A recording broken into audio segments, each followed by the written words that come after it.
خطبہ نمبر 33 آپ علیہ السلام کے خطبے کا ایک حصہ۔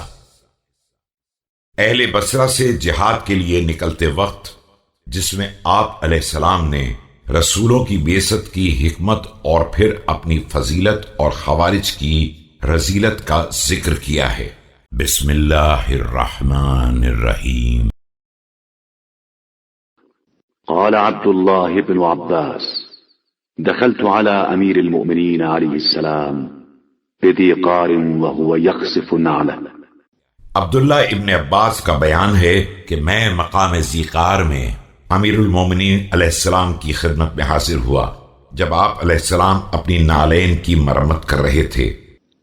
فقال لي: ما قيمة هذه النعل؟ فقلت: لا قيمة لها۔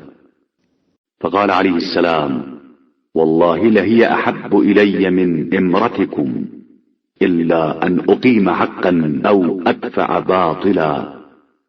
ثم خرج فخطب الناس فقال: آپ نے فرمایا، ابن عباس، ان جوتیوں کی کیا قیمت ہے؟ میں نے عرض کیا کہ کچھ نہیں۔ فرمایا کہ خدا کی قسم، یہ مجھے تمہاری حکومت سے زیادہ عزیز ہیں، مگر یہ کہ حکومت کے ذریعے میں کسی حق کو قائم کر سکوں یا کسی باطل کو دفع کر سکوں۔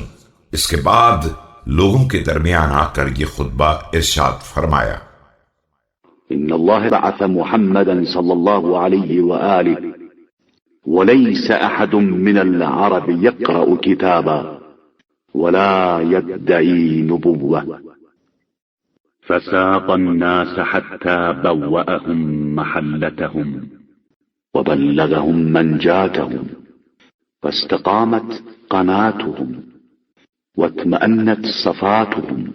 اللہ نے حضرت محمد صلی اللہ علیہ وآلہ وسلم کو اس وقت مبعوث کیا جب عربوں میں کوئی نہ آسمانی کتاب پڑھنا جانتا تھا اور نہ نبوت کا دعوے دار تھا۔